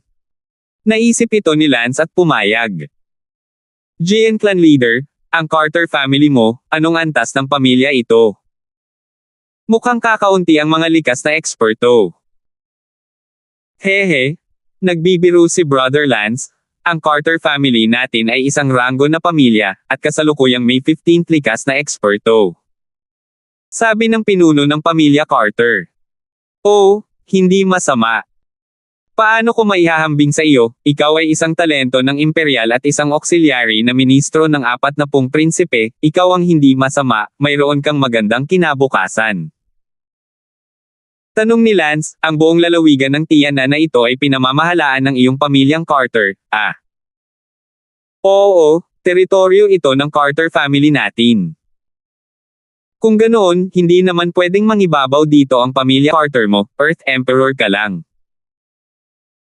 Natatawa si Kuya Damon, kahit na ang buong lalawigan ng Tiyanan ay pinamamahalaan ng ating Carter family, wala tayong magagawa ng walang ingat, kapag nalaman ito ng korte ng Starling City, tapos na ang lahat, kaya hindi na tayo nang ahas na gumawa ng anuman laban sa mga tao, kami ay masigasig na nagtatrabaho para sa kapakanan ng mga karaniwang tao at sa kapakinabangan ng lalawigan ng Tiyanan. Ngumiti si Lance at sinabi, Clan Chief Carter, isang kamag-anak ko ay nakatira sa London City, iniisip ko kung ang kamag-anak kong iyon ay maaaring maging mayor ng London City dahil ang buong Tiyanan Prefecture ay teritoryo ng iyong pamilya Carter. Hahaha, Kuya Damon, welcome ka? Hindi banggitin ang isang maliit na mayor, kahit na ito ang pinuno ng county ng Dongyang County, posible pa ring lumipat sa Tiananfo upang maglingkod. Ituturo ko ang mga administrador ng pamilya na iyon na gumawa ng mga pagsasaayos mamaya. 679. Kung gayon, salamat sa JN Clan Chief, dapat masarap sa pakiramdam na magkaroon ng sarili mong pamilya na may kontrol sa pananalapi ng isang lugar, ekonomiya, militar, lahat ng malalaking kapangyarihan, ang lugar na ito ay isang maliit na korte. Naiinggit na sabi ni Lance, itong si Tiananfo ay napakalaki, ito ay katulad ng isang maliit na bansa, ang lahat ay napagdesisyonan ng pamilya Carter, napakaastig kung sila ay mga anak ng pamilya Carter, hanggat sila ay nasa loob ng mga hangganan ng Tiananfo, sila ay katumbas ng isang prinsipe. Tumawa ang ulo ng pamilya Carter, paano mo ito naiintindihan, bagamat sa Tiananfo, ang lahat ay namamahala sa ating pamilya Carter. Ano man ang hukbo, mga bangko, mga ahensya ng gobyerno sa lahat ng antas dito, lahat ng ito ay sa atin, ngunit tayo hindi basta-basta magagawa ang gusto natin. Kung tutusin, kabilang tayo sa imperyo ng North, sa korte ng imperial, at laging nakamasid ang nangangasiwang ministro ng korte ng imperial, kapag nadiskubre natin ang anumang kilusan, tapos na. Higit pa rito, sino ang nakakaalam kung gaano katagal ang ating mapapamahalaan ng Carter family ang Tianan Prefecture, kung ang aking Carter family ay tumanggi sa hinaharap, mula sa isang sarhento na pamilya hanggang sa isang yugto o kahit isang klase ng sundalo, kung gayon ang aming teritoryo ay unti-unting maaagaw, o kahit naganap. Nabawasan sa isang ordinaryong kapangyarihan. Oh! Bahagyang ngumiti si Lance, alam na ngayon ni Lance kung bakit ang mga pamilyang iyon, na napakadesperadong maging matatag, ay madalas na gumamit ng mga taktika sa pag-aasawa para makipag-ugnayan sa ibang mga pamilya, na may layuning mapanatili ang kapangyarihan ng kanilang pamilya. Inimbitahan si Lance sa pamilya Carter, at bilang makalupang emperador ng Tianan Prefecture, natural na napakalaki ng kanilang family headquarters, na sumasaklaw sa napakalawak na lugar. Ang buong Tianan Prefecture ay teritoryo ng kanilang pamilya Carter, at ang buong tao ng Tianan Prefecture ang kanilang mga tao, upang makapagtayo sila ng kasing laki ng estate ayon sa gusto nila. Empire ngayon, at sila ang kabuoang sentral na pamahalaan. Si Lance ay kumain sa pamilya Carter, at personal na sinamahan ng pinuno ng pamilya Carter ang alak.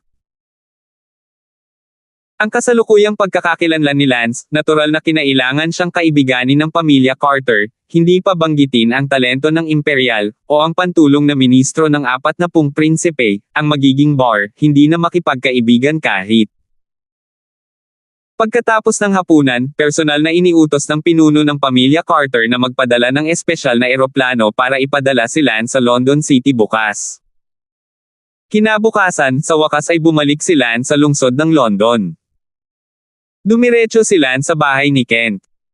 Young Master Damon, bumalik ka na. Takot na tawag ni Butler Mina nang makita ito. Sina Eden at Adan, silang dalawa, ay nakabalik na sa pamilyang Damon. Ang pamilyang Damon ay isang face-level na pamilya, at marahil ay isa ring makalupang emperador ng isang partikular na bahay, at maaari ring takpan ang langit gamit ang isang kamay sa ang teritoryo ng pamilyang Damon. Sina Eden at Adan ay bumalik sa pamilyang Damon, natural na ito ay mas kaaya-aya kaysa dito. Mina, nasaan si Uncle Kent? Tanong ni Lance. Master Leo, kalalabas lang niya, parang may tumawag sa kanya kaninang umaga at gusto siyang kunin bilang mayor ng London City. Oh! Tumawa si Lance, hindi niya inaasahan na ganoon kabilis ang pag-utos sa kanya ng pamilya Carter sa umaga. Young Master Damon, pagkatapos ay tatawagan ko kaagad si Master Leo. Hindi, hayaan mo muna siyang maging busy, hindi naman kasi ako aalis agad uuwi na ako for New Year's Eve. Ma'am. Tuwang-tuwa si Nina, naisip niyang babalik si Lance para bisitahin si Kent, hindi niya akalain na babalik siya para sa bagong taon, sigurado akong matutuwa si Kent na malaman. Mula nang bumalik siya sa London, mukhang hindi na tama si Bella. Bella. Niyakap ni Lance si Bella Lee, malamang naalala ni Bella ang kanyang mga magulang. Sinabi ni Bella, Lance, gusto kong bumalik sa aking bahay. Noong nakaraang pagkakataon, sa gitna ng pagtakbo para sa aking buhay, hindi ko man lang inayos ng maayos ang mga gamit ng aking mga magulang, at gayon din, ang kanilang mga abo ay hindi inilibing pa. Sinabi ni Lance, alam ko ang lahat tungkol dito nang hindi mo sinasabi sa akin. Ito ay sasama sa iyo, at sisiguraduhin naming gumawa ng isang mahusay na trabaho sa oras na ito pabalik. Manam. Lance, Sarah, maaari kang maglaro sa bahay. Gusto ko ring magbigay galang sa mga magulang ni Bella. Sige. Mula sa garahe, si Lance ay nagmaneho ng isang Porsche. Si Lance ay tumingin sa Porsche na ito, biglang naalala si Sally nang maging si Sally na personal na bodyguard. Si Sally ay determinadong itaboy si Lance sa kalsada, aksidenteng nakatagpo ng isang Bentley, hadhad ng isang maliit na pintura, ang iba pang mga side leon sa 300,000 mga gastos sa pagkumpuni. Lance ay hindi maintindihan ang kotse, pinagmumultuhan ilang mga biro. Hindi na ito inisip ni Lance, bumantong hininga, pinaandar ang Porsche, kinuha sina Bella at Sarah, at sabay na tumakbo sa bahay ni Bella. Last time kasi, runaway kaya hindi ko nagawa ng maayos ang libing para sa parents niya. Pagdating sa tahanan ng mga magulang ni Bella, lumuluhang sinimulan ni Bella na ayusin ang mga gamit ng kanyang mga magulang. Ngayon, kalahating taon na ang lumipas at puno ng alikabok ang bahay. Ilang beses nawala ng boses si Bella, lalo na't malapit na ang bagong taon at 2 beses niyang namiss ang kanyang pamilya sa mga pista. Sinisi ni Lance ang kanyang sarili para dito, dahil kasalanan ni Lance na ang mga magulang ni Bella ay pinatay ng mga humahabol sa pamilyang Harrison. Nang si Bella ay nag-aayos ng mga damit sa aparador ng kanyang mga magulang, hindi niya sinasadyang nabuksan ang isang lumang notebook, na maliit at kasing laki ng kanyang palad. Binuksan ni Bella ang notebook sa pagkalito. Pagkalipas ng 5 taon, ang buong Tianan Prefecture ay tumatakbo sa mga ospital, hindi ba talaga ako magiging isang ina sa natitirang bahagi ng aking buhay? Bukas, pupunta tayo sa Bayanfo, nabalitaan ko na magiging isang araw na biyahe, pero hindi tayo natatakot na magpaikot-ikot. Umaasa kami na ang infertility hospital na iyon sa Bayanfo ay talagang magagamot ang aking sakit at hayaan akong magbuntis ng isang maliit na sanggol. Matagumpay. Ngayon, 1 buwan na mula nang dumating si Bella sa akin, ngayong buwan, napakasaya naming dalawa na kasama namin siya, handa na kaming umuwi bukas, 1 taon na kaming hindi nakabalik sa London City. Sobrang nangungulila kami. Sa wakas, sa bahay, salamat sa Diyos, binigyan ng aming mag-asawa ng isang masigla at kaibig-ibig na anak na babae, tiyak na palakihin namin siya ng maayos. Gayunpaman, ang ilan sa aking kaliwat kanang mga kapitbahay ay palaging tumitingin sa akin na may pagduda, ngunit kung sino ang nagpalaki sa aming Bella kaya ang cute. Binasa ni Bella Lee ang mga matagal ng talang ito at medyo nalilito. Tungkol ba ito sa kanyang mga magulang dito? Bakit hindi niya alam na nakapunta na ang kanyang mga magulang sa ibang mga bahay? Lance, halika dito sandali. Sigaw ni Bella. Lumapit si Lance.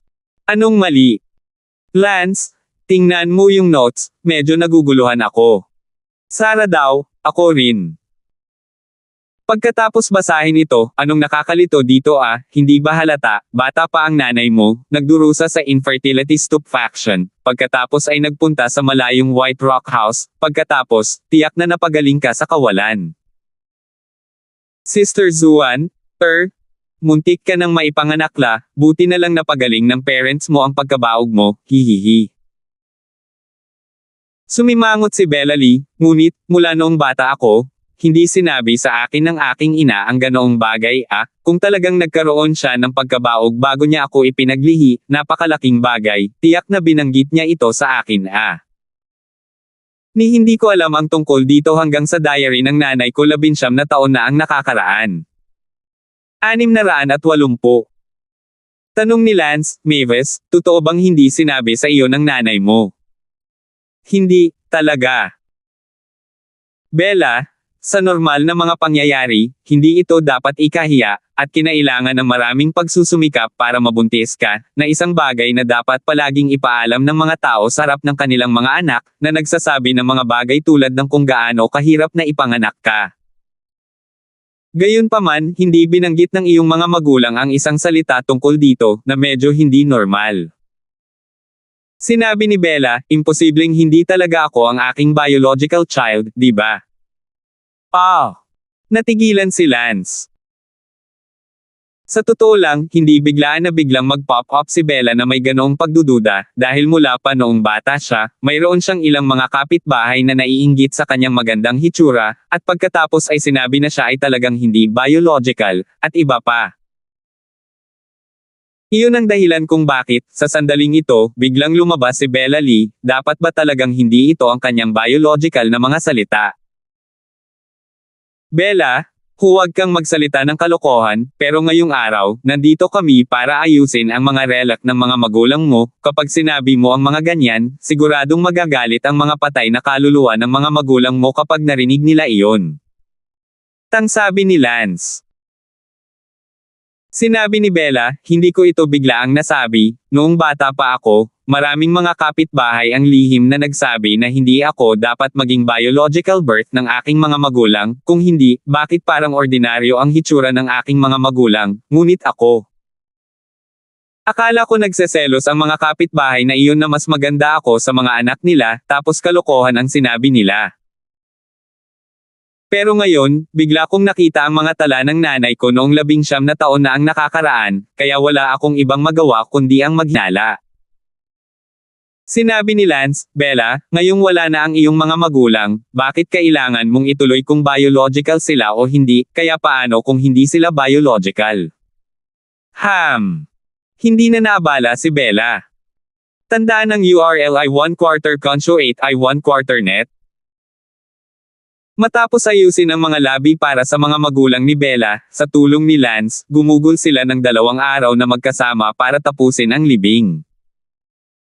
Tio Kent, bumalik ka na, congratulations, na-appoint ka na bilang mayor ng London City, ikaw ang magiging top man sa London City mula ngayon. Pagkalipas ng 2 araw, umuwi si Kent, at dito sa puntong ito, siya na ang alkalde ng lungsod ng London. Isang negosyante ang biglang pumasok bilang alkalde ng lungsod ng London, at alam ng lahat ng malalaki at maliliit na puwersa sa lungsod ng London na ang mga koneksyon at backstage ni Kent ay napakahirap. Lance, narinig ko kay Mina na nakabalik ka na, pero nasa inspection tour ako sa lalawigan ng Tianan, kaya wala na akong oras para bumalik. Tio Kent, hindi po ako nagmamadaling umalis, nasa bahay ako para sa bisperas ng bagong taon, hindi masama sa loob ng 2 araw. Ngumiti si Kent at sinabing, Lance, bigla akong naging mayor, dapat ikaw, pumunta ako sa Tiananfo sa pagkakataong ito, iginalang ako ng gobernador ng may malaking paggalang, tiyak na pambihira ka na ngayon. Tio Kent, hindi masama, ngunit hindi ito kasing dali at comfortable gaya ng inaakala ko, ako na ngayon ang auxiliary talent ng 40 prinsipe, ang pangunahing bagay ay ang relasyong ito, kung hindi, bakit ang pamilya Carter ay mag-aabala na mangyaring ako? Sinabi ni Kent, ang alamat ay may isang emperador, isang prinsipe at isang hukuman sa Starling City, ito ay talagang totoo Oh, Tio Kent, Kung gusto mong pumunta sa Starling City, dadalhin kita balang araw at makilala ang maalamat na emperador. Sabi ni Lance. Tumango si Kent at ngumiti, good. Sinabi ni Kent, ang ating North Empire, na may kabuuang mahigit 120 probinsya, bawat isa sa kanila ay pinamamahalaan ng isang makapangyarihang pamilya. Ayon sa alamat, ang mga makapangyarihang pamilyang ito ay muling nasa ilalim ng kontrol ng korte ng Starling City, at tayo ay hindi ko nakita kung ano ang hitsura ng korte, hehehehe. Tumawa din si Lance hihihi, at sinabi sa sarili, hindi naman talaga gugustuhin ni Tio Kent na makita ang emperador, di ba? Ang pangit kapag pumutok ang malaking kasinungalingan na ito ngunit hindi magagawa. Tio Kent, from now on, you can be a good mayor in London City, as long I'm still here, you can be a very stable mayor, huwag kang madalas tumakas para gumawa ng kahit anong negosyo, easy. Mabuti. Tumango si Kent. At, Nasp. Uncle Kent, ilang taon ka na ngayong taon? Tanong ni Don Zimmer. Anong mali? Nagtatanong lang. Oh, 45. Sabi ni Kent. Uncle Kent, 45 is still pretty young, so why don't you find a wife? It's not good for you alone now, you should find a woman to live with, don't you think? Ah, Lance, bakit mo naman nasabi bigla? Medyo napahiya si Kent. Tio Kent, nagsasabi ako ng totoo, lahat tayo ay lalaki, alam mo, ang hirap mag-jerking off hanggang sa pagtanda mo. Galit na namula si Kent at medyo nahihiya na nagsabi, iyon, Lance, sa totoo lang, hindi ako kasing dalisay gaya ng iniisip mo, kahit na hindi pa ako nag-asawa muli nitong mga taon, ngunit hindi ito sa puntong lutisin ito ng aking sarili. Ah! Totoo rin, at least isa kang boss na may mahigit 100 milyong asset, walang kakapusan sa mga maliliit na sekretarya sa paligid mo. Sabi ni Lance. Oh, Lance, huwag na nating pag-usapan iyon. Si Kent ay medyo manipis ang balat. Huwag na, Tio Kent, bigla akong may naisip. Anong ideya? Hehe, hindi muna kita kakausapin tungkol dyan, pag-usapan natin yan kapag tapos na ako. Kinagabihan, hiniling ni Lance kay Sarah na tulungan siyang mahanap ang contact number para sa pamilya Carter sa lalawigan ng Tianan. Hello, alin ito? Hinahanap ko ang Carter family head, ako si Lance from London City. Ah, hinahanap ang clan head. Laking gulat nang sumagot ng telepono, ang clan head ay hindi niya gustong makilala. Si Lance ay medyo walang magawa, ang mga likas na eksperto ng pamilya Carter, lahat sila ay hindi nagsusuot ng mga cellphone, isa-isa, at sila ay nakikibahagi sa mga antigo, wala silang mahanap na sinuman, kaya kailangan nilang tawagan ang kanilang pamilya. Pagkatapos ng maraming pag-ikot at pag-ikot, sa wakas ay nakipag-ugnayan si Lance sa patriarch ng pamilya Carter. Kuya Damon, ano ang maipaglilingkod ko sa iyo, masasabi mo? Nakangiting tanong ng patriarch ng pamilya Carter. Sinabi ni Lance, Gian Clan Chief, ano ang tingin mo sa akin? Ah, anong ibig mong sabihin? Ngumiti si Lance, pinuno ng Gian Clan, huwag tayong magtago ng anuman, kung sa tingin mo ay okay ang kinabukasan ko sa Lance, kung gayon maaari rin tayong magpakasal sa iyong Gian Clan. Ah, peke talaga. Nasa sabik ang patriarch ng Gian Clan. Siyempre totoo. Ang pinuno ng pamilya Carter ay abala sa pagngiti, Brother Lance, napakagandang makita mo ang aming pamilyang Carter at ikasal sa amin, huwag kang mag-alala, mahahanap ko ang pinakamagandang babae sa aming pamilyang Carter. Si Lance ay natigilan, nagkakamali, talagang nagkamali. Oh, Gian Clan Leader? Mali ang pagkakaintindi mo. Hindi ako ang ibig kong sabihin, ang kamag-anak ko, si Kent, may babagay ba ang Gian Clan mo sa kanya, pakasalan mo siya, magpakasal tayo. Ah, hindi ikaw. Nadismaya ang padre de pamilya Carter, naisip niyang si Lance ang gustong pakasalan kung sinong babae sa kanilang pamilya Carter, kung totoo ito, kailangan niyang personal na pumili ng pinakamaganda sa pamilya Carter. Napakasalan si Lance. Ngunit sa kanyang pagtataka, si Kent iyon. Yes, it's my Tio Kent. He's 45 years old this year. His body is fantastic. I'll give him a little more physical conditioning. He's definitely in the prime of his 35 years. He hasn't married again. Papayuhan ko sana siya na maghanap ng magustuhan niya, pero naisip ko, at least imperial talent ako, kamag-anak ko si Tio Kent, hindi lang ako makakahanap ng isa, kailangan kong maging karapat-dapat kay Tio Kent.